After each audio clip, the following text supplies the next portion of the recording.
The last thing I remember was checking my rearview mirror. The next thing, my fiancée was married to my best friend. That's not just a punchline. That was my life. My name is Liam Carter, 30 years old, born and raised in the south side of Chicago. Mechanic, grease under the nails kind of guy. No fancy education, no big dreams, just stability. And I had it. I had a small auto repair shop I owned with my brother, a house in Bridgeport, and a fiancée named Emily who stuck with me since high school. She was the kind of woman people stopped to smile at. Blonde, soft voice, never raised it once in all our years together. A nurse, too, compassionate, steady. And then there was Jake, my best friend since we were kids. We met playing Little League when I was 10. He was always the loud one, the charming one. If I was the engine, Jake was the polish, the kind of guy who made life feel bigger. I trusted him like a brother. He was gonna be my best man. The accident happened on a Thursday. I was on my way to get my tux fitted.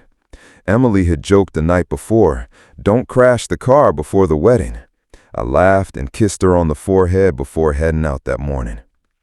I took the Dan Ryan, like always. I never saw the semi. It came from the exit ramp like a bullet, swerving across 2 lanes before slamming into the driver's side of my car. They told me later I was pulled out unconscious, with a punctured lung, fractured ribs, and a skull injury. I don't remember any of it. The lights went out and stayed out for 3 months. When I woke up, I thought only a few days had passed. My body didn't move the way it used to. My voice cracked like I'd swallowed gravel. My legs barely responded. But the worst part wasn't physical. It was the looks I got. My mom was there, my brother too, but Emily wasn't. At first, I didn't ask. I figured maybe she couldn't get away from the hospital, or maybe she was too overwhelmed. I gave her space. I gave everyone space. 2 weeks passed. Still no Emily. No texts, no calls, no flowers. That's when I asked my brother, Chris. We were in the rehab room. I was trying to learn how to walk again. Every step felt like climbing a mountain barefoot. I said, "You've talked to her, right? Emily?" He didn't answer, just looked at the floor. I pushed harder. "What's going on?" He finally said, "You need to focus on getting better first." But I didn't let it go.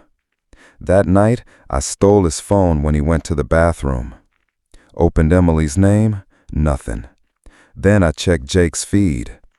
And that's when the world flipped. A photo. Wedding venue. Flowers. White dress. Emily and Jake. Smiling like they never buried me. The date was 5 weeks ago. I was still in a hospital bed, tubes in my neck, while they stood in front of an altar and said, "I do." It didn't make sense. Emily was my fiancée. We had picked out plates together, chosen songs, written vows. Jake had hugged me the week before my accident and said, "You're the luckiest man alive." Maybe I was. Maybe I got lucky by getting hit before I could make the biggest mistake of my life. But in that moment, lying there with a torn body and a broken brain, I wasn't thinking about luck. I was thinking about revenge. And I hadn't even learned the worst part yet. I was discharged 2 weeks after I woke up. Still limping, still dizzy sometimes. But they said I was medically stable, physically at least. Emotionally, I was a collapsed building with wallpaper still hanging. Chris picked me up and drove me back to my house. Well, what used to be mine. The grass was overgrown, the mailbox was stuffed, and the living room looked like it had been untouched for months. Chris offered to help unpack. I told him no. I just wanted to be alone. That night, I sat in my own bed and stared at the ceiling. Photos of me and Emily were still on the wall, engagement shots. Her smile was frozen in time. My eyes in those photos didn't know what was coming. I checked her Instagram, private. I tried texting her and went green. I called, straight to voicemail. I wasn't blocked. I was erased. The next morning, I walked, limped, down to the coffee shop we used to go to every Sunday. The barista recognized me. She looked shocked. I asked how long I'd been gone. She said she thought I had died. That stung more than I expected. Later that day, I went on Jake's profile again. I wasn't even sure why I still had him added. But there it was. Their honeymoon photos. Greece, Santorini. Smiling selfies with "forever" in the captions. My stomach turned. I scrolled back to their wedding post. Love always finds a way. Life is short. We choose happiness. Comments flooded in. People congratulating them. Nobody mentioning me. Like I'd never existed. I finally broke down and called Jake. Straight to voicemail. I texted, "We need to talk." No reply. I texted again, "You owe me answers." Still nothing. That night, I sat in the kitchen and pulled out a box from the pantry. It was the wedding planning box, Emily's handwriting all over it. Checklist, vendor names, seating chart. On the back of one paper, scribbled in pen, "Jake, guitar solo?" I didn't remember Jake ever being involved in music at our wedding. That's when it hit me. Jake had been closer to Emily than I'd realized. Too close. But even then, I wanted to believe it was just a grief decision. Two people left behind, comfort turning into something else. But then Chris said something that changed everything. We were having lunch the next day. I barely touched my food. He kept checking his phone like he didn't want to be there. I asked him, "Did you know about them?" He hesitated. That was all I needed. I pushed. "When did it start?" He finally said, "I don't know exactly, but they got close real fast after your coma. Too fast." I stared at him. Did he even visit me once? Chris didn't answer. That was answer enough. Jake, my best friend, my best man, he never showed up once. 3 months, not a card, not a check-in, not even a call. And Emily? She used to sit by my hospital bed every time I had a flu. Now, she couldn't even send a text? I went home and grabbed the fireproof box under the bed. Inside, old phones, backup drives, and printed copies of important emails. I found one from Jake, dated 2 weeks before the crash. Subject line, "E-plans?" It was short, casual, flirty even. Inside joke I didn't understand. Something about running away to Mexico.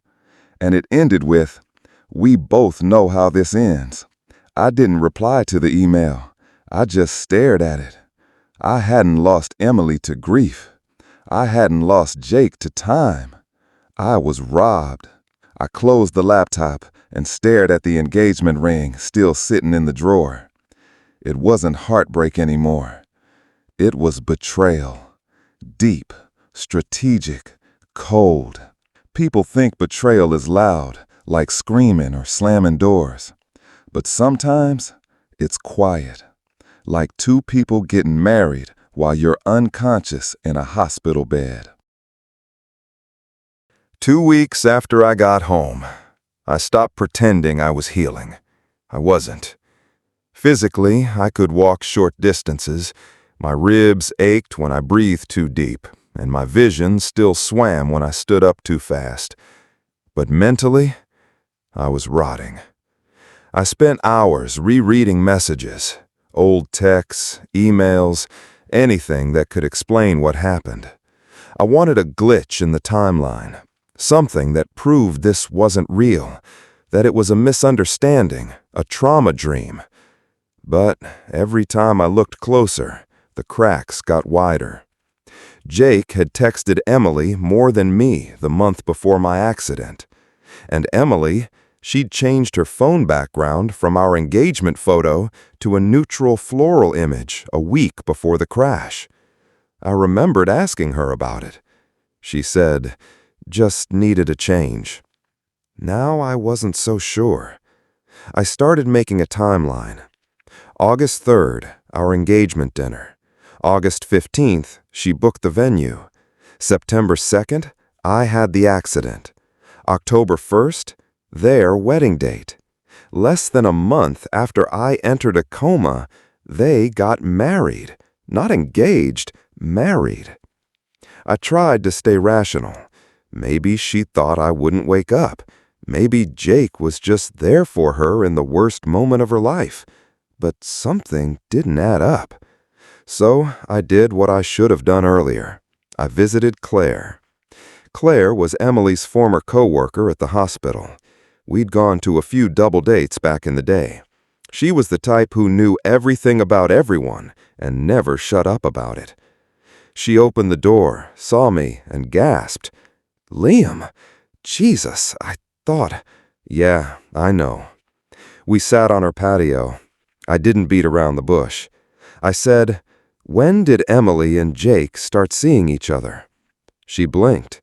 "You mean after the wedding?" I stared. She paused, looked uncomfortable. Maybe I shouldn't say anything." I didn't move, just stared.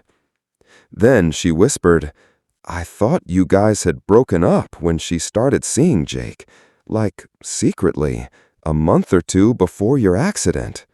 My stomach flipped. She said, "I saw them once at a coffee shop in Hyde Park, holding hands." I asked, "When?" She thought about it. "Late August?" So, before the accident. Before I was lying half dead in a hospital bed. They were already together. I left Claire's place shaking. Got home, pulled out my old laptop again. I'd saved some photos from our engagement shoot on a thumb drive. I opened them.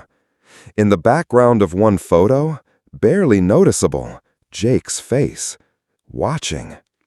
I remembered a night 2 weeks before the accident. We were having drinks at our place. Jake had shown up with flowers for Emily. He said they were from his mom. Emily blushed. At the time, I didn't think anything of it. Now it felt like a joke. I opened the last email I'd gotten from Emily before the crash. It was a grocery list, but the last line wasn't part of the list. "Don't forget the orange juice, and stop stressing so much. I love you, no matter what happens." At the time, I thought she was being sweet. Now I realized she was saying goodbye. That night, I punched a hole in the drywall. It didn't help. Nothing helped.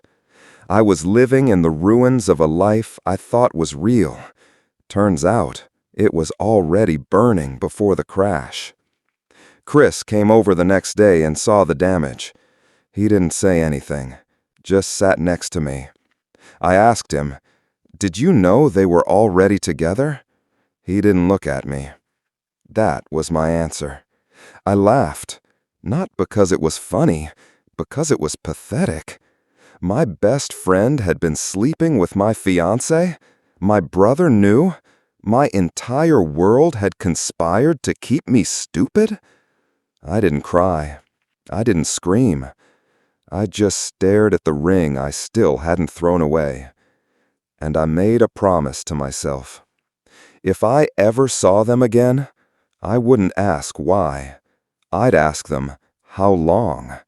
Because the truth wasn't that they moved on too fast. The truth was that they never stopped. 3 weeks after finding out the truth, I got invited to my cousin's engagement party. I didn't want to go.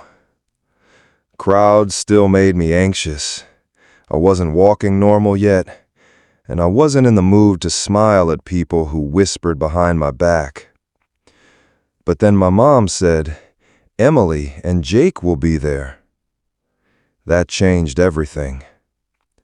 I showed up wearing a plain black shirt and jeans. No suit, no effort. I wasn't trying to impress anyone. I just wanted to look them in the eye. It was held at a small banquet hall in Joliet. I walked in late, skipped the introductions, and grabbed a drink from the bar. That's when I saw them. Jake and Emily. They were standing near the cake table, laughing with another couple. Jake had his arm around her waist. She wore a light blue dress I'd seen before. She used to call it her favorite for spring. And just like that, all the oxygen in the room disappeared. They didn't notice me at first. I watched them from across the room, studying every smile, every touch. There was no guilt in their eyes, no hesitation. They weren't hiding anything anymore. When Emily finally looked my way, she froze. Jake turned, saw me, and his face drained. I walked straight toward them. People parted as I approached, sensing something was off. The music felt too loud, the lights too bright. I stopped in front of them. "Jake," I said. "Liam," his voice cracked. "Emily." She didn't answer. I nodded slowly. "So, this is what happiness looks like?" Jake opened his mouth, but I raised my hand. Don't feed me any lines." Emily stepped forward, voice low. "We didn't plan this. It just happened." I laughed. "No, a car accident just happens. Sleeping with your best friend's fiancé? That takes effort." Jake looked around nervously. "I tried to visit," he said. "When?" I asked. "When you were in the ICU. They wouldn't let me in." "That's convenient." Emily said, "Liam, we thought you might not wake up." "And that gives you permission to move in on my fiancé?" Jake tried to speak again, but I cut him off. "I don't care about the excuses. I just want to know one thing. How long?" Silence. I stepped closer. "Was it before the accident?" Jake looked at Emily. She didn't meet his eyes. That was all the answer I needed. I turned to walk away, but Emily grabbed my arm. Her voice dropped. "Liam, there's something you don't know." I looked back. She hesitated, then whispered, "I was pregnant." The room spun. I said nothing. She continued, "I found out a week after your crash. I didn't know who the father was.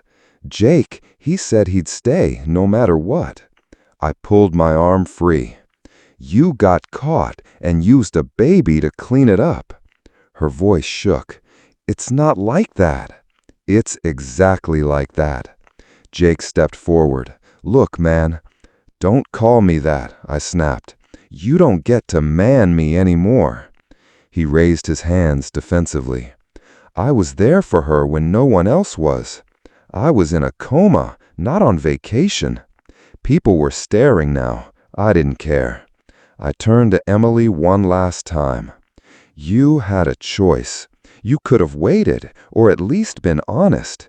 But you made me the villain of a story I wasn't even awake for." I walked out. Didn't stay for dessert. Didn't say goodbye. Later that night, I sat in my car outside my old house. Lights were off, curtains drawn. And I realized something that hurt more than all of it. They didn't just betray me. They deleted me. like I was a bad chapter in their story they wanted to skip. I drove away, didn't look back, because the next time I faced them, I wouldn't come with questions. I'd come with answers. Answers I had to find for myself. I left Chicago on a Sunday morning. Didn't tell anyone, didn't write a note, just packed a duffel bag, grabbed my old leather jacket, and got in my car. No playlist, no GPS, just me, the road, and the hum of an engine I trusted more than people. I ended up in a small town outside Madison, Wisconsin. Quiet place, no traffic, no familiar faces. Rented a cheap apartment above a hardware store. Got a job at a local garage fixing busted transmissions and rusted exhausts. Nobody knew my name. I let them call me Lee. It was peaceful and empty, but peaceful still beat betrayed. Every night I'd lie on a mattress that didn't feel like mine and stare at a ceiling that didn't hold memories. And I'd think, how do you move on from something you never got to finish? Emily and I never had closure. Jake and I never had confrontation that mattered. They just moved on, married, built something on top of my absence. I was the hole in their story. They buried me without a funeral. About 2 months after I left, I got a letter. No return address, just a Milwaukee postmark.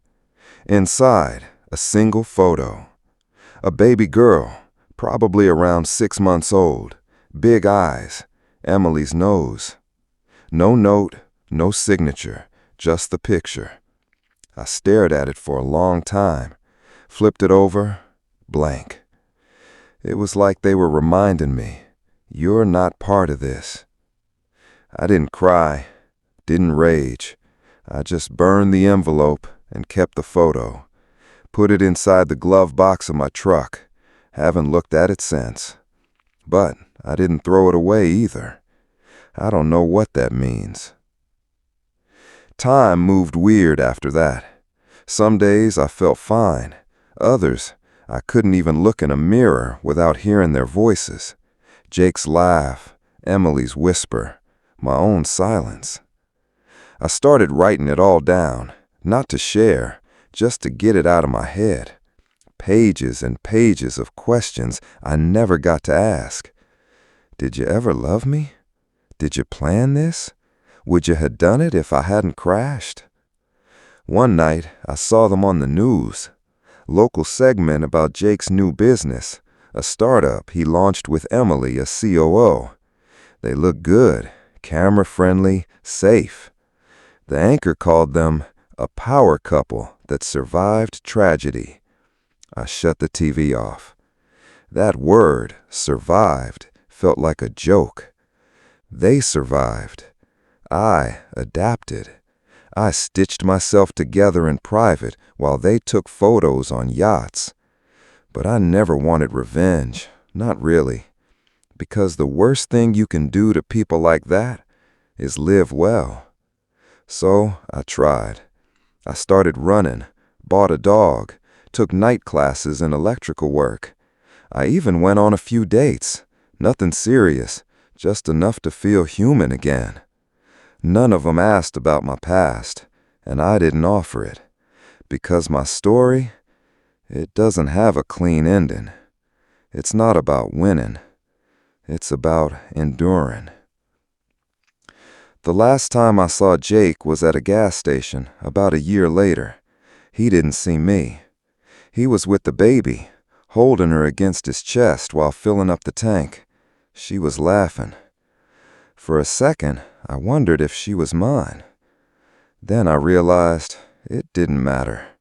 I was no longer part of the story. And maybe I never really had been. I drove off without saying anything. Not out of fear, out of peace. Because there's power in choosing not to speak. Now I live quietly. No social media, no ties. Just work, food, sleep. I'm not whole, but I'm functioning. I still limp a little when the weather's bad, but it reminds me I made it out alive.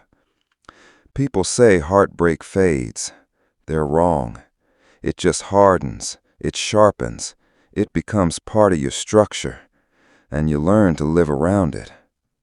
So, here I am, telling this story to you, not for sympathy, not for closure, but because if someone out there is listening, someone who's been gutted, discarded, replaced, I want you to know, you don't need revenge. You don't need answers. You just need to survive long enough to not care anymore. If this story stayed with you, don't scroll away in silence. Subscribe for more truths that never made the headlines. This is Burned by Love.